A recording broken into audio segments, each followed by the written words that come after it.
It is a Monday morning mailbag on a Tuesday afternoon. This is the walk off. I'm Scott Belfort, joined as always by the best co host in the biz. If you are a Toronto resident, by the way, we're going to start with this a little fun thing for you to do April 28th. So I am running Blue Jays Trivia. We're calling it Baseball Town Trivia Club. It's going to be all Blue Jays questions. And the winning team is going to get $100 worth of food and booze, basically, is what it is. It's Wow. going to be That's at Left Field Brewing in Liberty Village. It's $10 a person, and it is a 2 hour Blue Jays community get nice. together, answering questions, winning prizes, drinking beer. Come on. Can it get any That's better? And great it's time. it's Monday the 28th, which is an off day for the Blue Jays. So Not even missing a Jays game. not even missing a Jays That's game. fantastic. It works out great.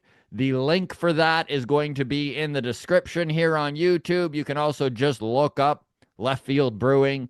Ticket link is right there on their Instagram, and I'll put it into the comment section as well here.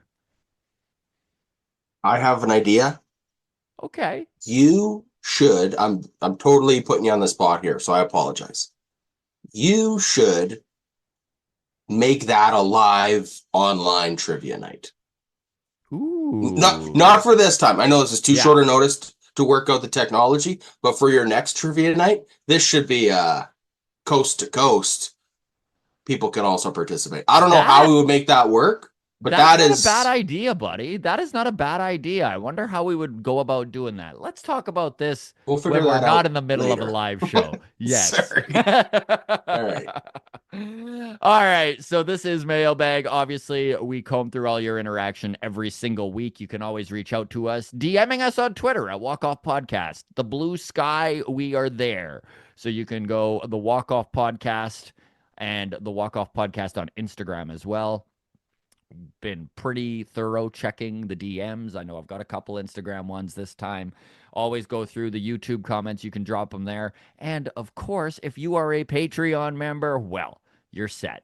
You've got the Patreon bump, automatic question or comment into the mailbag. And that's not it. You get bonus content to MLB Mondays and instant access to all of our interviews. I did wind up sitting down with Vancouver Canadian high A pitcher Grant Rogers yesterday. And if you've been following along the Vancouver Canadians at all, this kid has yet to allow a run as a starting pitcher. He's leading all of high A right now with his ERA of 0 over 16 innings. Great little interview. I know I didn't Wow. even mention it to you, Adam, because he came to me last minute. He was like, he messaged me Sunday and was like, yeah, I can do this tomorrow. I was like, all right, let's go. But that is up on Patreon right now. We will release it obviously to the public within the next few days, probably. But if you do not have the appetite to wait, the way to avoid that, join Patreon. $4 a month, instant access to stuff like that.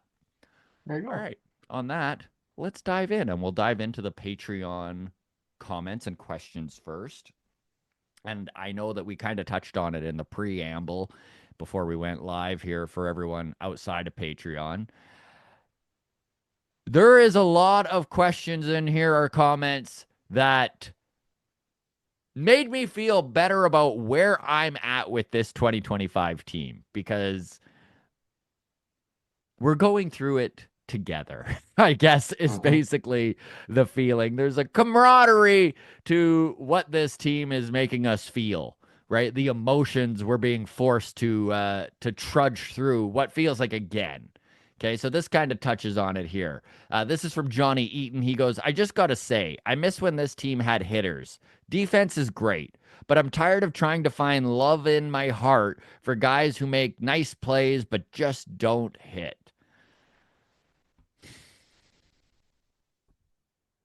God, I love Ernie Clement. Just as a defensive player and as a man. A little bit more hitting Well, would go a long way, you know? I'm just using don't, Ernie as an example, by the way. I'm not yeah, singling him yeah. out. Andres Jimenez, despite the 3 home runs, in his first 3 at bats, has Yes, not done much since. exactly. Um, Can't everyone be Miles Straw right now, please? hey man, Dalton Varsho is. Oh wait, never mind. He's back soon, but He is back it's just soon. more of that same problem of Hmm. great defense and 200 batting average. I don't know what the answer is right now. And we're going to get into some numbers and home runs and ISO and all of that sort of thing here. I know it's being brought up numerous times, but yeah, it has been meet the new boss, same as the old boss, to quote The Who. Like, it really does feel like we are in the same footprints we were in the last few years, and we're just retracing our steps without any more thump, any more gusto, any more runners in scoring position being cashed in, ducks on the pond being left out there. Take any of those metaphors, examples, and that's what we're dealing with. Yeah. I mean, this is why I don't want to say baseball sucks, but this is why baseball is been broken. I think like with the pursuit of the 3 true outcomes or whatever, right? Walks and strikeouts and home runs, and it's all about the home runs because you have Because that's how you win games. well, and a home run is actually a run, and runs is what wins games, right? Like Yes. you can get 12 hits in a game and score 0 runs, I mean, right? the That's Blue 12 Jays, total bases. That they've should been be proving that. 3 runs, 12 singles. But the way they get spaced out, yeah, you put base runners on, you can't bring them home. There's 0 value to loading the bases and ending the inning. 0 value to that. Like from a whatever standpoint. So And this is what we watched in it's that Seattle series, right? We watched yes. a team that should have taken 2 out of 3 minimum, maybe more. Maybe they should have swept them and instead lost the series. We watched a team go into Houston and just plain not show up at all. Yeah. This is the thing, is that we run into a situation where when the starting pitcher does not hold the gate, that it is an onpouring of runs and a loss. Listen, there are Yeah. some things that have happened in the past with other teams that does make me wonder if maybe it is time for this front office to do something wild, something wacky, something they have not done. We all remember when the Padres last year were kind of flailing, they went out and they added Luis Ariz. They got themselves a leadoff hitter as position that they were desperately lacking, which is also something that parodies with this Toronto Blue Jays team. How do you how do you maximize your benefit from how much Bo and Vlad get on base or the hits they're getting? You need someone in front of them getting on base first, or you need somebody to start hitting home runs. God, I hope this isn't our fucking conversation all year long, dude. Well, yeah, I don't know what the right answer is. This is supposed to be a Popkins solution, man. He was Yeah. supposed to start putting pop in the bat. Damage. Damage. Damage, right? So Well, we're just scratching the surface here. I'm gonna keep going with comments because yeah, we're yeah, gonna yeah. wind up way It deeper all into the it all weeds covers here. the same topic essentially of Jay's frustration. So let's Sticking with spread it out. Patreon. Sticking with Patreon. Brian Crawford reached out and he said Grant is awesome. Great job. And that was just commenting on the Grant Rogers interview that we had. By the way, Grant Rogers, probably one of the most underrated prospects in this system. 23 years old, 6'7". He's got 6 different pitches, and he has started to really take baseball seriously. It was a really great interview because you could really tell that last year he'd kind of had an epiphany, and it was based around diet and lifting. He was like, I Mm. just didn't take my deadlifts seriously. I didn't take my legs seriously. And he's like, I was taken aside by the coaching staff and was like, listen, kid, you've got tools that a lot of people don't have. 6'7" doesn't grow on trees, right? So to have a guy with that kind of stretch and the ability to run the ball like he does, and just to see him kind of have that moment where he talks about like the epiphany of holy shit, I should be working harder. Loved it. Absolutely Yeah, loved it. So again, Grant Rogers, very check cool. that out. That should be out shortly to the public. Moving along. Metal Manic writes in, yeah, that Tellez trade was responsible for Bowden Francis, but the Jays could have grabbed him in free agency if they really wanted him. Very, very true. Lord knows that he's with the Mariners right now because of a minor league contract he signed going into spring training.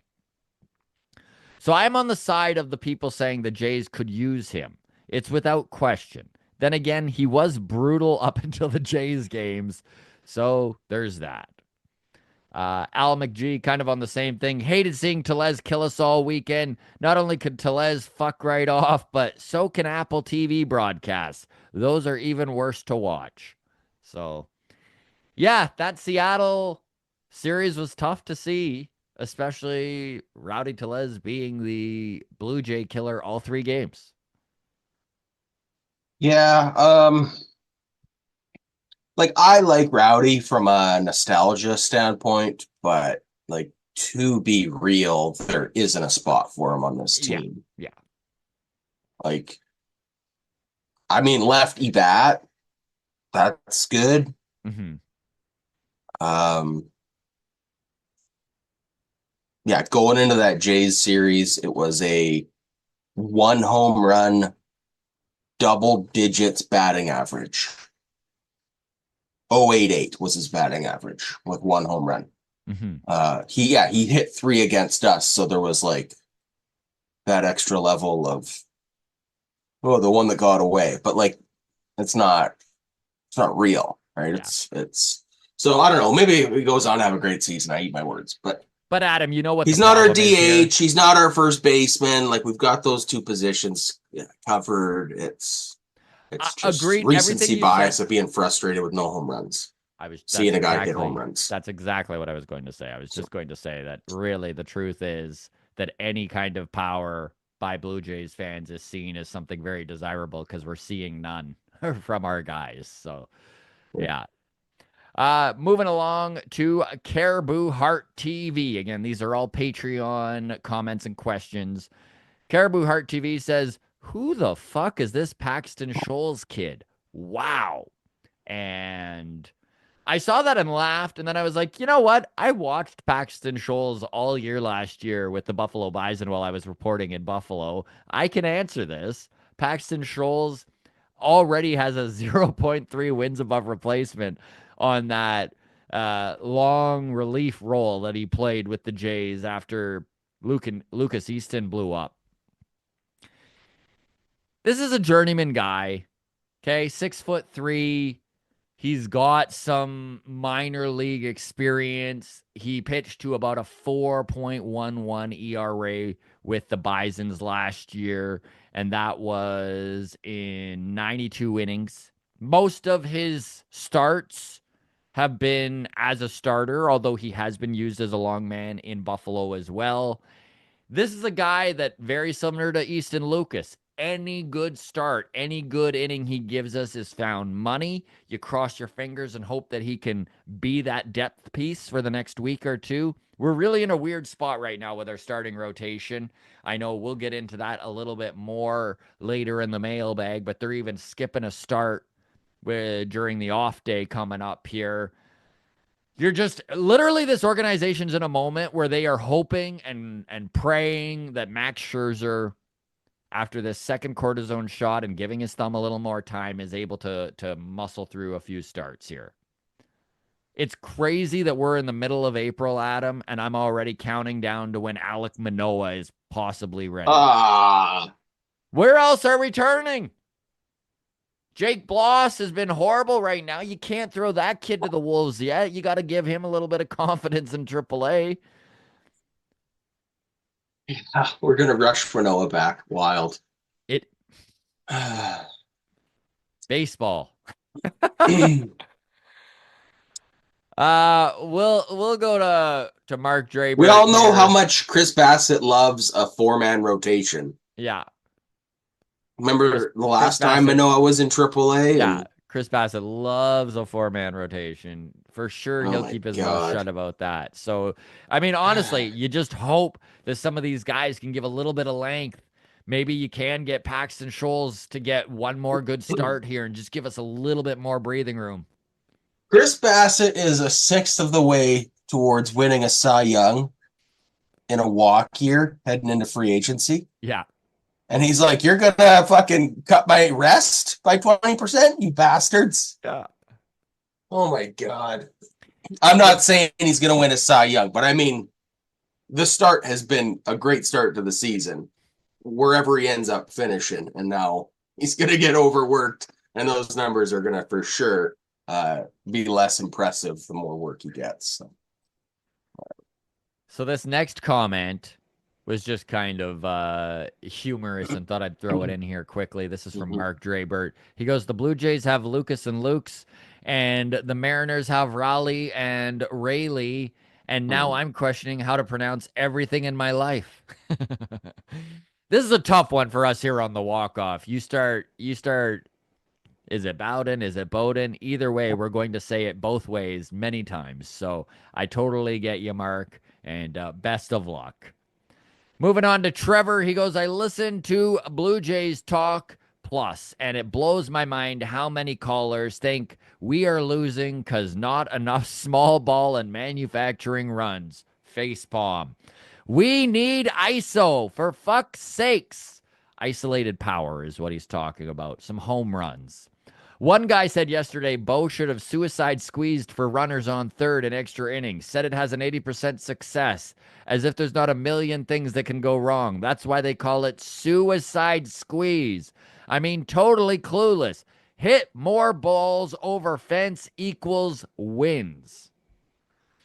Listen, Trev's really hitting on the crux of the problem here with the Blue Jays. So this is a little stat from friend of the show, Nene Takes. And he goes, the Jays have the third most opportunities with runners in scoring position in baseball, but they are 24th in weighted runs created plus in these situations and 30th in isolated power. You get a guy on base with the Blue Jays, they are the 30th least likely team to hit a home run. They are the most least likely team to hit a dinger as soon as they get guys on base. No You know what we wonder need? the problem is runs.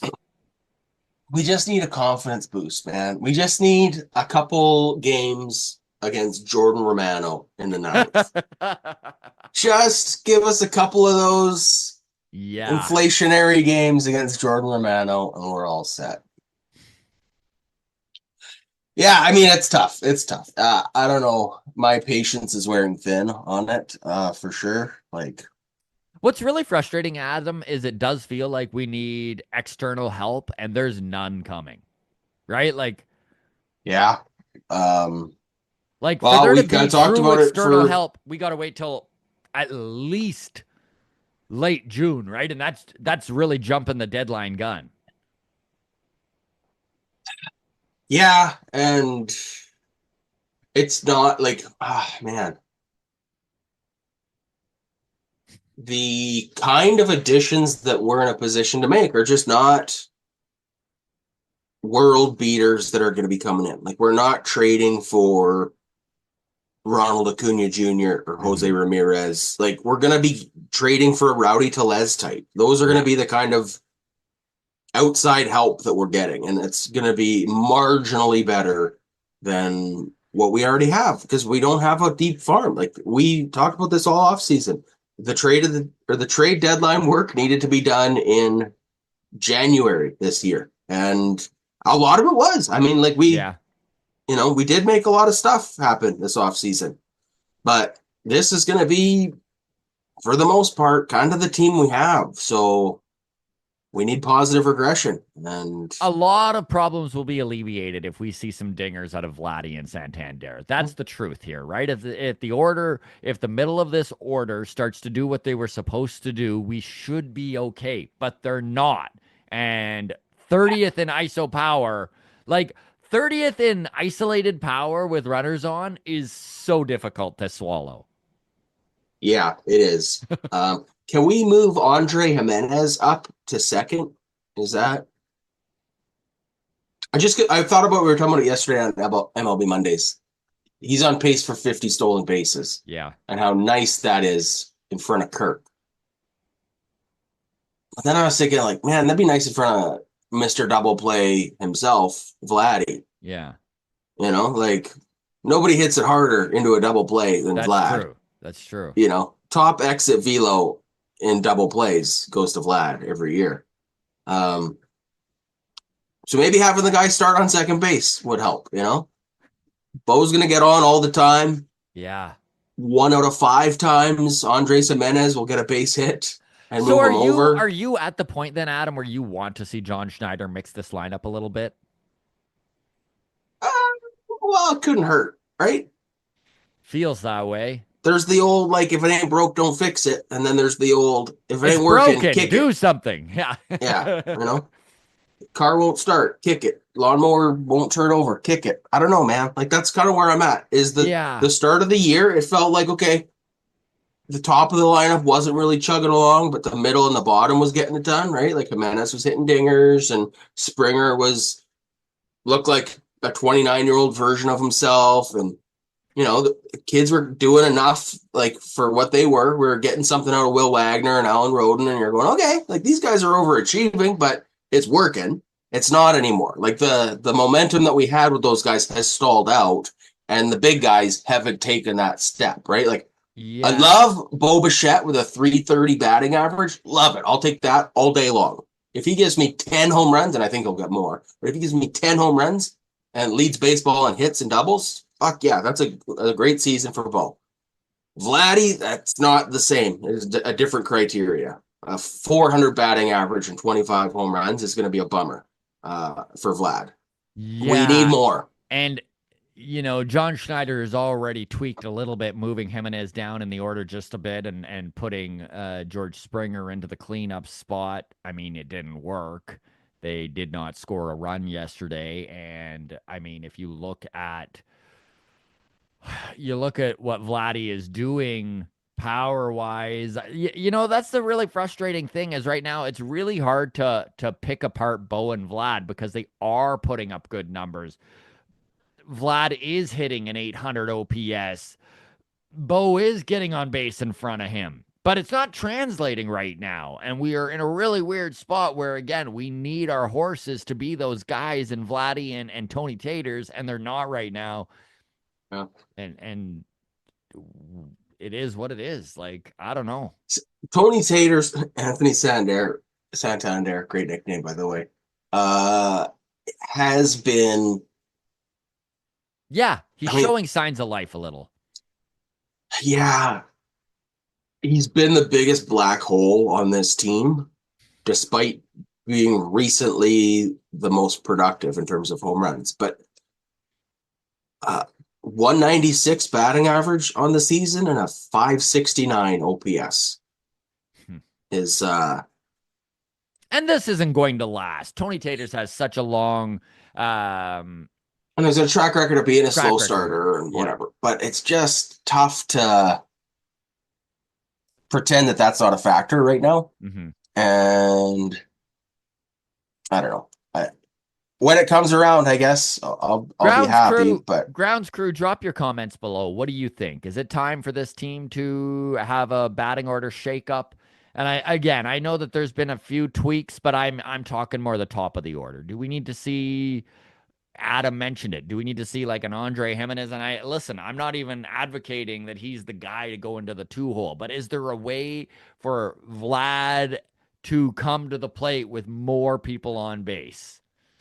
I don't know. And you know, Vlad prefers to hit third anyways. So maybe there is something you can do. And maybe Jimenez in the leadoff.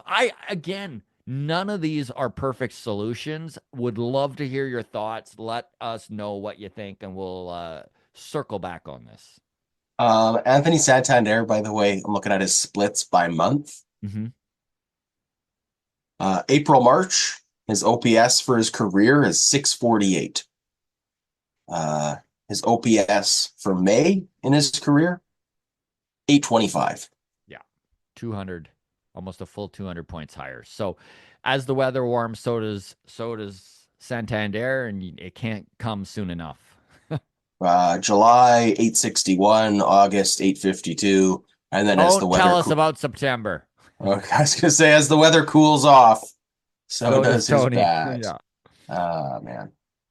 All right, going to Instagram. So a big thanks to all the Patreon members. Could not run the channel without you. So those were your comments and your questions. Going to Insta, which is the Walk Off Podcast. This is from Cody Mayo. He says, "Do you guys think Bo would accept the Vladdy contract with just the years cut in half? 7 million raise and 7 years. So he's 18.5 million, becomes 25.5 million a year. That's 7 years, 178.5 million contract. I mean, 7 years, 178 million. 7 years at 25.5 AAV. So I mean, this year he's making 18.5. So it would be a $7 million or 7 million raise to this year. Is what he's saying, I'm guessing Okay. here. Kind of a muddy way to write it, but let's not blame Cody. Let's blame me for getting this out poorly. Yeah, so 178.5 million over 7 years. Basically the Willie Adamas. But that's not half of Vladdy's deal. Listen, I'm Adam, I'm confused. just I'm reading confused. questions here. I don't know I what to don't, tell I'm you. just okay. I'm just hung up because that was framed as half of like Vladdy's deal, but half the years. So that would be 250 million over 7. And I think, yeah, Well, he'd take Vladdy's that. making 35 AV, so he's 10 million a year off of this. Did Vladdy not get 500 million over Yeah, he got 35 14 AAV years? over 14 years. Annual average salary, he's making 35 million Okay. over 14 years, which works out to Okay. $500 million. Okay. And we're slicing that in half by For the years years. wise, obviously, just the years cut in half. Oh, but then a totally different fucking salary? So it's not the same contract offer at all? I'll reread it. I don't know what to give you here. I don't know what Cody's saying. Okay. Do you think Bo would accept the Vladdy contract with just the years cut in half? That's 7 million raise and 7 years. So he's 18.5 million this year, becomes 25.5 million a year. That's So is he years. saying because Vladdy got a $7 million raise from whatever his ARB That's got to AAV be was? what he's saying. That's got to be what he's saying. Okay. Yes. Because that is, I hear that, but that is not the way that was framed, Cody. I'm Okay. sorry, buddy. My but that apologies. was, no. This is on Cody. Okay. Cody, thank you for the comment. That was the most confusing way of putting that, though. Emphasize the raise part. Would he take the same amount of a raise for half as many years? Okay. Okay. Yeah. So now to just the question. Let's just get to the numbers. How would he accept 7 years, 178.5 million. Which in brackets you said is a $7 million raise. And then in a second sub bracket, you say, which coincidentally is the same size of raise that Vladdy got. Yes. Okay. And ground crew, go ahead. Get more. Go ahead and chime in here too. I think 200 million is probably what Bo's around, especially if he continues on the trajectory he's on, which is he doesn't hit home runs anymore. I don't know where his power has gone. I mean, honestly, Adam, he hasn't hit a home run in 200 at bats. Like, it's going back a ways now. He had what, 4 dingers last year? I know it was only half a year and that he was pretty injury riddled most of the season. But this is a guy who hit 29 home runs in 2021. We haven't seen anything close to that. Um, yeah, 2021, he hit 29 home runs, also had 25 stolen bases. Mm-hmm. Like that is one thing with Bo, is that it wasn't long ago we looked at him as being a guy who would flirt with 30 and 30 every year. 30 home runs, 30 stolen bases, right? Maybe 31 and 25, Yeah. maybe 25 and 35, but it will be around there, give or take. That was what it felt like the ceiling on Bo was. And now it does feel like doubles machine, Yeah. Which isn't a bad which thing. is And still a listen, value. Yeah, it's still good. But absolutely, but it is definitely going to hinder his top end price, right? If he's not putting up home runs, which is why and Trey is not Turner got, like if you look at Corey Seager, right? The other like $300 million shortstops, he's not in that range. and he doesn't have the defensive skill set to Mm-hmm. justify that. Mm-hmm. So, man, his defense has been the first 2 weeks of the season. I felt great about it. I thought he'd taken a step. Mm-hmm. I think he's right back where he was. Like average to, eh, tug on your collar. Mm-hmm. That one, I think it was in the Mariners series. Just a hard grounder up the middle that just took a hop on him and beat him glove side. Tough to Ah, take. those are tough to take because his arm strength is a big enough question. I don't need to question his ability to just field it with his glove. So, yeah, I don't know. Recency bias there. I'll acknowledge that. When he takes 7 over, I just don't think he would get it done mid-season for anything less than 2. Yeah, I Like if agree. we're talking about, hey, do you want to forego free agency? Yeah. You want to play with Vlad forever? I think you've got to go. It's got to at least start with a 2, maybe 250, in order to forego for free agency. And Now, if we're I talking, he gets to free agency, and now we're having talks next January. Maybe the end result is 178 over 7. Like maybe that because is the it's not number he out ends there. up landing on There isn't more because out there. the Yeah. rest of the market isn't driving the price up the way he thought it was. But in order to say I'm not even going to hear the offers, I think it's going to start with a 2. And Okay. by the way, I would rather have Bo and Vlad, both of them, for a combined 700 or 750 million than Juan Soto for 750 all by himself. That's just me. Words to live by. Going to Twitter. This one actually cracked me up, buddy. Jenna sent this to me last night in the middle of the game, and she was just like, "Boys, what is going on with this bullpen? Did I miss something? Who are these guys?" So, a few things if you missed it. Let's start with the fact that Easton Lucas was sent down to AAA yesterday. Josh Walker, who was making starts for the Bisons this season and looked pretty good so far in his first couple starts in AAA, got the call up. We saw him yesterday. They weren't done there. Okay. Eric Swanson is also getting close to returning. So he is throwing a bullpen on Tuesday in Florida. He pitched a simulated game over the weekend. Following the bullpen, Swanson could head straight out of a rehab assignment or throw one more sim game, live batting practice, before rejoining the Blue Jays. That is from Arden Zwelling. They also DFA'd Barnes. They called up Dylan Tate. And as if that's not enough, this is also from Arden Zwelling. The Blue Jays plan to skip 5th rotation spot this turn. The scheduled starters for the rest of the road trip Monday. So yesterday was Gausman. Today is Bassitt. Tomorrow is Francis. Off day. No Josh Walker or Easton Lucas. Right back into the regular 4 in the rotation. Jose Barrios, Kevin Gausman, Chris Bassitt. Blue Jays are planning to skip fifth spot only once and return to a five-starter rotation for the next trip through, per manager John Schneider. They're crossing their fingers and hoping that Maximus Scherzer is ready Maximus. and Is that ready what to go. Max is short for? Maximus? I thought that's what all Maxes were short for. But Well, if it was a lady Max, it would be like Maxine. yeah, well put. I guess I just assumed it was like short for Mackenzie or something. I'm going to stop guessing what shorter names or the long form is what I'm going to do and just help us move along.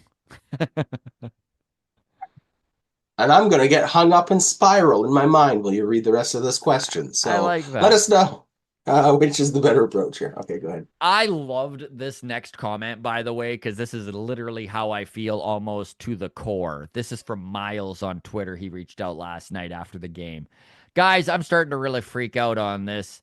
I'm really okay. Guys, I'm starting to really freak out that this is just the 2023 Blue Jays all over again. The lights out pitching, getting wins, and then if the pitching isn't unreal, the offense does not pick them up and they take the L. Tough to not just worry we're in it all over again. I kind of picture the 2025 Toronto Blue Jays in a Scooby-Doo episode, and they get busted by those meddling kids, and they remove the mask, and underneath it's just the 2023 Blue Jays, and you're like, no. Yeah. I mean, we touched on it most of this episode. There are some real concerns with this team that, yeah, there's direct parallels to the lack of offense that we have seen in the past, and it's scary. And you hope that there's a few Alan Rodens, Addison Bargers that kind of come out of nowhere and lift this team up. You hope that Anthony Santander gets hot soon. You hope that Vladdy starts hitting dingers and Bo finds a little bit of power soon, and that all of these concerns kind of fall to the wayside. But right now, as we sit, April 22nd, yeah, I'm as worried as anyone that this is the 2023 Blue Jays. I don't really have anything to argue or to add. It is pretty just how I feel. We'll just all sit quietly in our anxiety about this. Going to YouTube. Dalchimerist wrote in, good assessment on the subject of bolstering the bullpen. The so-so bullpen arms that may or may not be good are the arms that would be available now. Premium bullpen arms won't be available until the trade deadline. The seller's waiting until there's the most demand from most number of teams. Yeah. We were talking about it with the bats. Help's not coming. There's not external help out there. Not for a while.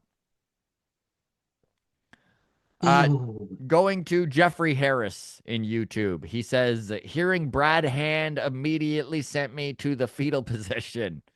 Oh, the PTSD. Yeah, I mean, we've gone through bad bullpens over the years. We've gone through lack of offense over the years. It's frustrating to see again. Final comment of the mailbag. This is on our Baseball Town release. Of course, very lucky to have had Blake Murphy, Julia Kreutz, and Mitch Bannon join us. They were absolutely fantastic.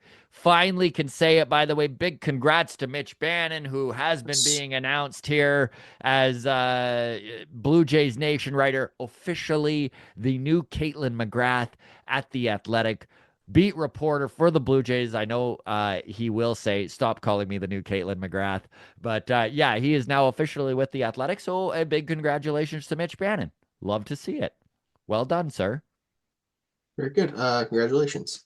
So Gordon Shumway said, I would love to attend one of those baseball towns someday.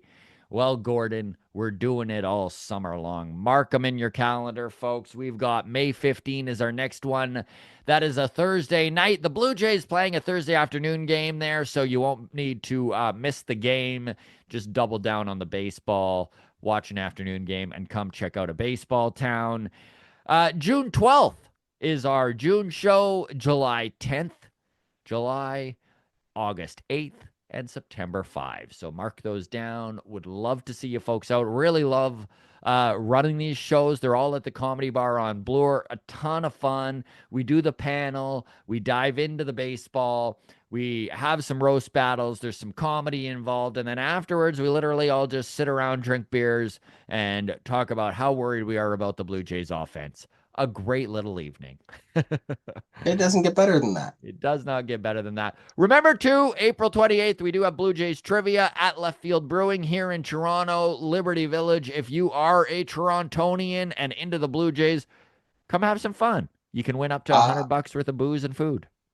I have a trivia question that I would like to submit to you here. Yes. And this, I'm going to give away the answer. So, advantage loyal grounds crew members that listen to the end of a podcast. What is Max Scherzer's full name? All right, you ready for this? Maxwell. Oh, Max. Martin Scherzer. Maxwell. That is a Maxwell. far more American name than Maximus. Yes. Google AI suggests that Max can be short for a few different names. Maximilian, Maxwell, or even Maximus. Okay. Additionally, can sometimes be used as an abbreviation for maximum, which is ironic because we're currently getting minimum Scherzer, not maximum Scherzer. And on that pun, we will bid you adieu, everybody. Thank you so much for following the walk-off. Hit that subscribe button, hit that like. It goes a long way, and we will see you folks on Friday.